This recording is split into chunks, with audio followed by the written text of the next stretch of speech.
Liam Rosen has been sacked. Do you think Chelsea revival will start this Sunday? This Sunday. Sunday is too early to say. Because of if you watch everything that is going on in the media, all fingers are pointing at the dressing room, players not respecting the coach, they don't regard, they don't some even that's one of the players even there's a name they call him in the dressing room. Something teacher also. Teacher something.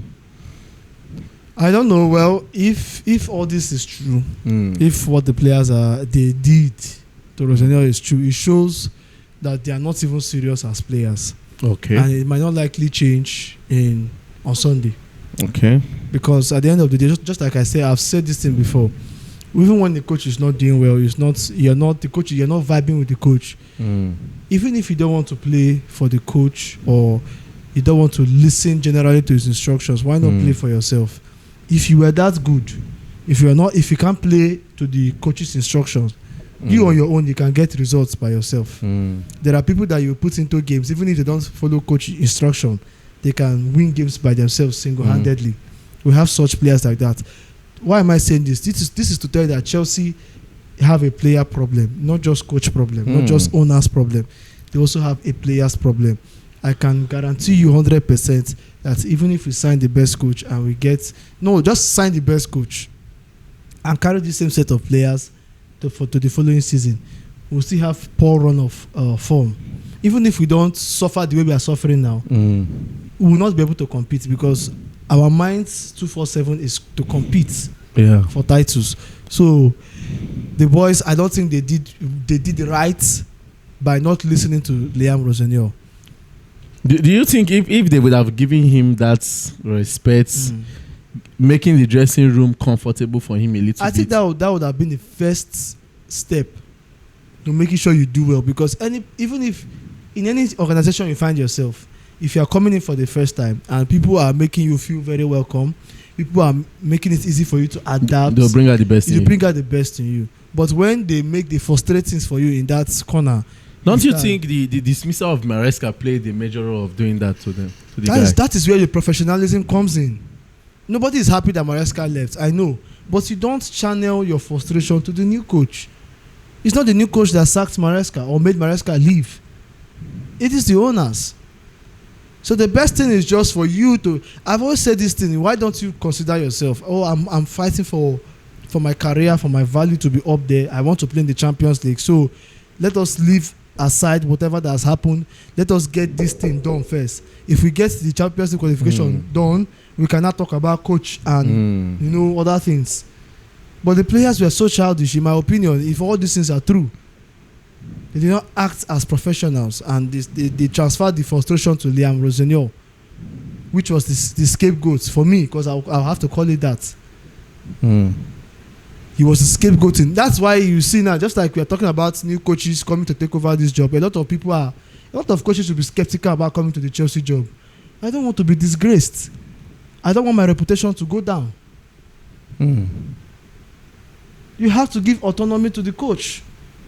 And when you don't do that, bro, I don't know. Well, it's pitiable. There's a lot of pity. As it stands now, even the Chelsea fans don't even trust the players. Forget about the fact that Rosenio has been sacked. We don't trust these boys to revive this season for us. We don't trust them. Look at our predictions for the FA Cup, for example. We are playing against Leeds. It's not like we are playing Arsenal or playing Man City or playing Liverpool or Man U. You are playing Leeds. We are playing Leeds, and we are still predicting for Leeds to win us. This is the level we are now. So I don't think the players did right. I don't think they did well. I don't think they did professionally.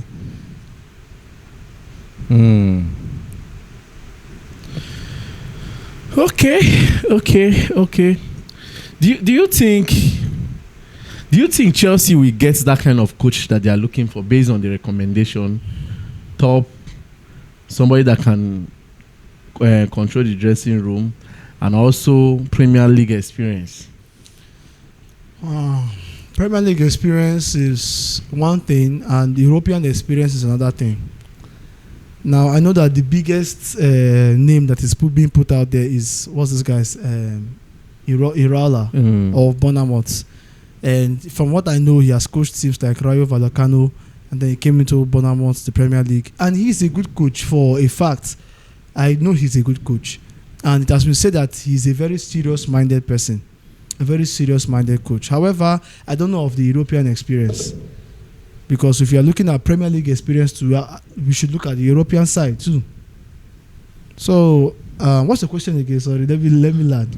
I say top coach. Do you see any top coach coming? Based on their own requirements, they are looking for top coach. Honestly, I don't see that happening. A lot of people will be avoiding. A lot of coaches would want to. If you have a reputation to keep as a top experienced coach that has won, yes, they might avoid Chelsea for now, unless maybe the Chelsea owners show commitment to the changing to change the model. Yes, to change the model, give the coaches their autonomy, give the coaches what they want.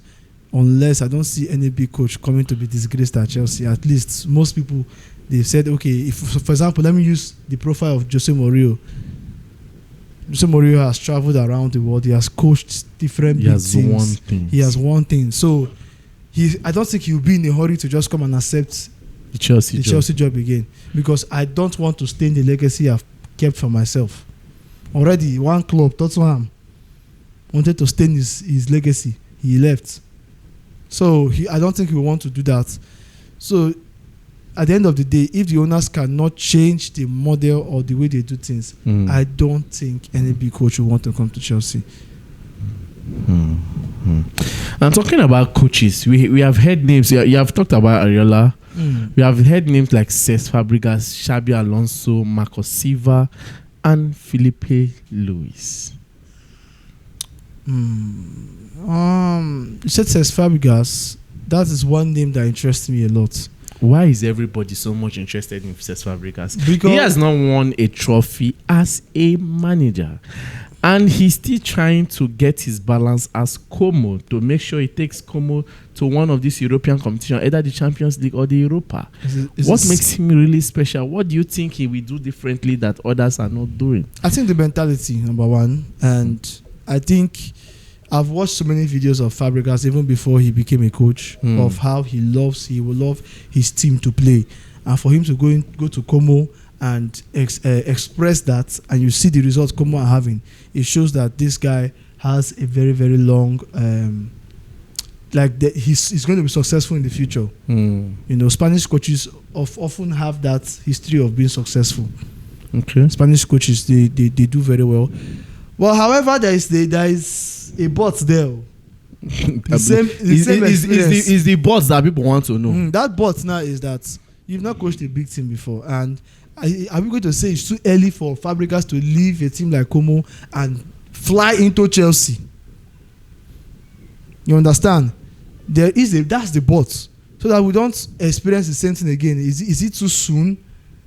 Are we doing things too soon? Leaving Como and immediately you jump to a club like Chelsea. Definitely there'll be times when the pressure will come to you. Can you be able to handle that? Because at Como, you don't have big names there.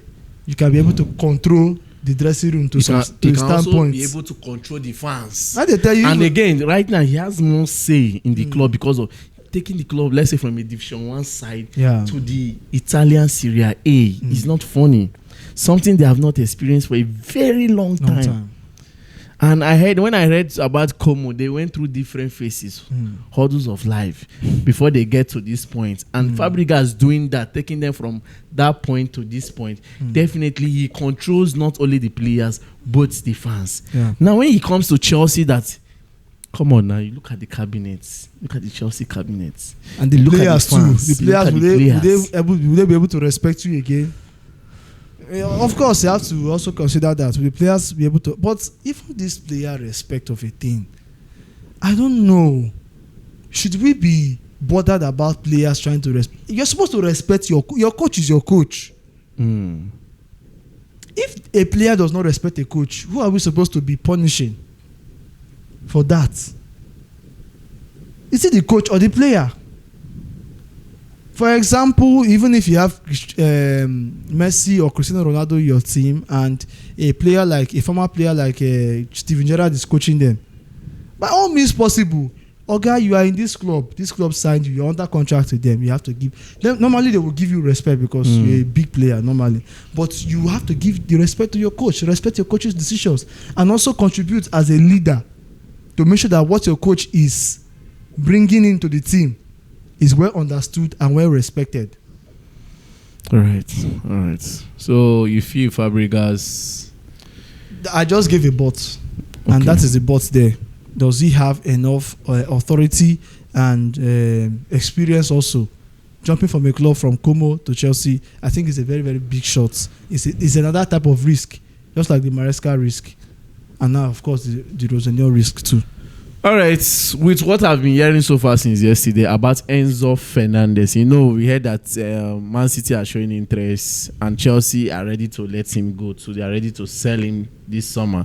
But in as much as there have not been a concrete agreement when it comes to his contract, because I definitely, like I said the last time, what I told them was one of the reasons why this contract thing is not really working out between Enzo and Chelsea is because maybe it's the rise of his money that is to increase his fee. And one of the factors that will make Enzo remain in Chelsea, with what I'm hearing, is that we depend on the type of coach we are going to bring into the club. See, as much as I want Enzo to stay at Chelsea, maybe just for one more season, I don't understand the whole mystery of Chelsea feeling like Enzo is like the most important player in that team. Autonomous. As though he's the head player, head boy of the team. It's just funny to me because the way they are trying to keep him, and okay, fine, you want to give him a contract, but you don't have the money to pay him. And the money, from what I saw yesterday, I'm seeing that Enzo will start earning 400 and something thousand pounds up front if he signs a new deal at Chelsea. And I'm like, bro, how much is João Pedro earning? How much is Caicedo earning? How much is Palmer earning? How much is Cucurella and the likes of them earning? Reece James. So you see that, what are you giving us? What is the value you are giving us for that money? What is the value? At most, Enzo is just good. He's not elite for us. He has not been elite for us. He's just good. He's a player that we want to keep, definitely. But you see, making him feel as though he's one of the most important players, or not one of the most important player in Chelsea. Come on, man. I would say, if a good offer comes, I think they should sell, but get a very, very good replacement. I think with the money that we're going to make from Enzo, we can get 2 good replacements for that Enzo's position. But personally, for me, I want him to stay. However it goes, we'll just fold our hands and watch. The truth about the matter is that Chelsea should get experienced player this season. Yeah, that's the truth. Whatever Chelsea is doing, quality. Carry ball, people that can drive ball. We need drivers on ball. Exactly. We don't just want people that will just come in and just play the football and just kick it the way they want it. And again, they need a good number 10. Good number 10, good number 8. I think we can still manage with our number 4s. Esugo, Santos, Caicedo. They can improve definitely next season. I don't think there's any point in signing another one. Okay. But a good number 8, a good number 10, a good 11 and 7. Then possibly a 9. Plenty areas. A CB too. A goalkeeper too. Our problem. Everywhere, bro. All right, I guess that will be all for now.